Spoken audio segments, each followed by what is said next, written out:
俄乌持久战，俄罗斯还能打多久？最近，俄罗斯武装力量总参谋部表示，俄军高空侦察卫星发现，乌军很有可能要调整战略战术，其主动部队和战略预备队以及预备役官兵约12万人正在抢修防御工事，比如战壕、地下掩体、炮火阵地，打算依靠本土作战的优势与俄军开打持久战，将俄罗斯拖入无期限的战争泥潭。这就有一个问题，俄军还能撑多长时间？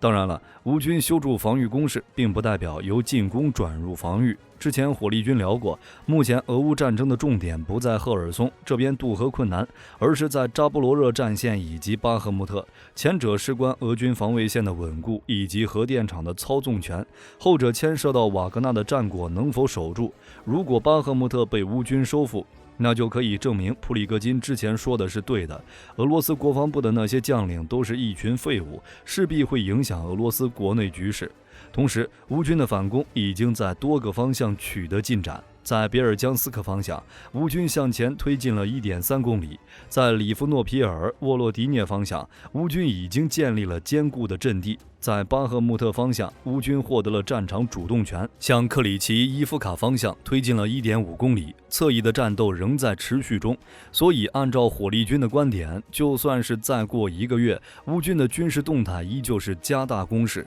从去年乌克兰军队在赫尔松以及哈尔科夫方向的战役进攻能力来看，乌克兰军队每次战役进攻的作战持续时间大概是3个月左右。乌军现在修筑防御工事，只能说暂时不会像战初那样急于求成，而是稳扎稳打，稳固战果，也就是跟俄军打持久战。那么按照俄乌当前的局势，俄军还能撑多久？想了解这个问题，可以先看俄罗斯的真实经济。根据国际货币基金组织公布的数据，2022年全球 GDP 的排行榜上，俄罗斯排在第8名，而在2021年，俄罗斯还是第11名。而按照俄罗斯公布的数据，俄乌战争并没有影响本国经济。数据显示，俄罗斯2022年的国内生产总值只下降了 2.1%， 远远低于欧洲时预测的 20%到 25%，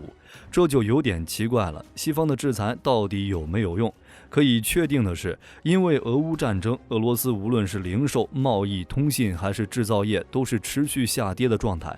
汽车的产量都跌 60% 了，但经济却没有差多少，这是为什么？火力军先说一件事，外面流通的俄罗斯经济数据很大的问题，毕竟这是俄罗斯自己公布的数据，真实性堪忧。至于里面的水分，主要在军事上，俄罗斯官方统计的数字没有将军事生产分开。现在俄罗斯很多工业生产的增长，大部分都来自工厂生产的导弹、炮弹，军工生产掩盖了俄罗斯当前制造业的问题。但是武器这玩意儿并不能发展经济。其次就是石油和天然气的价格问题。俄乌战争刚开始的时候，能源价格飞涨，俄罗斯获取了一笔意外之财，而且俄罗斯对欧洲的天然气出口直到去年夏天才开始减少。欧盟对俄罗斯海运石油的禁令和七国集团的价格上限，去年12月才开始生效，对柴油等石油产品的制裁到今年2月才生效。所以去年俄罗斯的主流业务并没有下降太多，经济没有崩盘也可以理解。但现在不行了，俄罗斯的油气生意被北约禁运，而且限价，预算直接缩水，好日子已经过去了。今年1月和2月占预算总收入近1半的石油和天然气税收入同比下降了 46%， 而国家支出却跃升了 50% 以上。用在什么地方就不用火力军多说了吧。最后就是西方的制裁存在漏洞。去年西方制裁俄罗斯之后，印度、巴基斯坦也是疯狂进口俄罗斯石油，伊朗也是拿无人机找俄罗斯换战机，并且西方并不是一棒子将俄罗斯打死，还有不少企业没有制裁到，比如俄罗斯的阿维斯马美泰联合企业并不在西方的制裁名单里，因为波音公司 40% 的需求，空客公司 60% 的需求都来自这家俄罗斯企业。综合以上原因，俄罗斯经济没有崩溃是正常的，但经济萎靡是肯定的。因为普京的部分动员令，适龄男子能跑的都跑了，劳动力市场已经萎缩，并且还出现了大规模的货币与人员外流。在去年10月，俄罗斯全国银行有147亿美元资产外流。按照莫斯科时报的说法，俄罗斯经济将面临10年倒退，并且这只是一个开始。与此同时，俄罗斯的投资也面临被削减的风险。由于不利的商业环境，大量私人企业已经限制了投资，没有投资就没有经济发展动力。俄罗斯单纯依靠出口能源，抗风险能力太差了。但是因为俄乌战争，俄罗斯只能在这条路上越走越远。能源出口还有一点优势，毕竟还有发展中国家兜底，但非能源企业基本都快活不下去了。北约制裁之后，俄罗斯产品就向欧洲市场说拜拜。只是俄罗斯除了木材、粮食、化肥等少数传统优势产品，其他的产品没什么竞争力，基本找不到其他买家。而利润高的工业产品基本上都缺零件，比如俄罗斯现在生产的拉达牌汽车都是没有 ABS 安全气囊以及车身电子稳定系统的阉割版，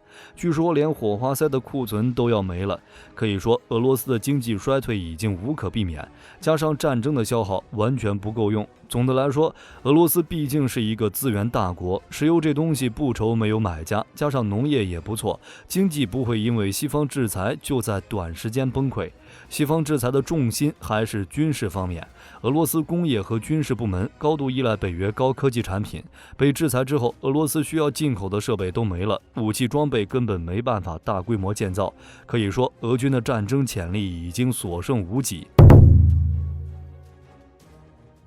记得5月份的时候，绍伊古在国防部电话会议上表示，俄武装力量今年已经获得了足以对敌人实施有效火力杀伤的弹药，估计就是精确制导弹药。与2022年初相比，主要武器种类的产量增加了 1.7 倍，特别需要的武器种类产量增加了6倍，每天修复武器与损坏武器的比例达到了3:2，得益于已采取的组织措施，损坏并需要维修的装备减少了1/3。新的战术导弹集团也将新武器投入量产。在火力军看来，上面的消息一个数字都不能信。纵观俄乌战争的局势，俄军是越打越弱，导弹坦克的性能一天比一天弱，甚至说炮弹都不够用了。由于新锐导弹数量不足，俄军已经开始用苏联时代留下的库存了，比如 KH-22、KH-55等服役数十年的老款导弹，甚至让 S-300防空导弹转岗，承担起了部分对地打击任务。同时，对于导弹的具体产能，俄罗斯一直拒绝公布相关数据，只是一再强调俄军工部门产能足够，但实际情况可能没有俄罗斯说的那么好。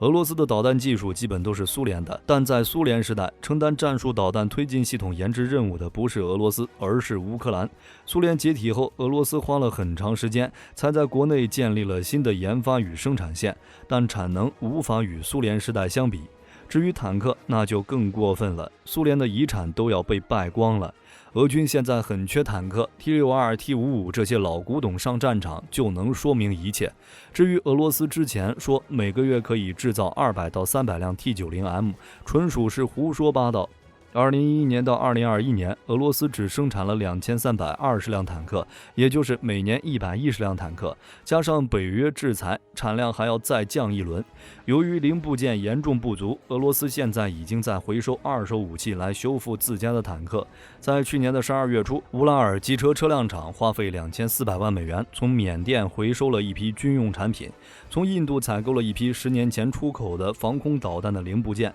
同时，俄军也有些缺炮弹。虽然俄罗斯国防部没有谈过这个问题，但无论乌克兰、北约还是一些俄罗斯军事专家，都对俄罗斯的军工生产能力做了评估。俄罗斯军工企业的产量远远不能满足俄军的前线消耗，经济也不足以支撑这种高强度的消耗战。去年的时候，俄军每天可以发射6到8万发炮弹，现在已经下降到每天2万发左右。当然，如果说是那种铁疙瘩，俄罗斯不会缺。俄罗斯军事工业现在每月可以制造或翻新12万发炮弹，缺的是那种库存里的精确制导炮弹。俄军 9M544 卫星制导火箭弹的电路板上全都是民用家用电器的电子元件，性能可想而知。火力军到现在忘不了俄军当时抢洗衣机的场景，估计就是拆解电子元件安装在炮弹上，精确炮弹不足，导致俄军进攻能力锐减，这也是俄军失去进攻能力进入防守位置的主要原因。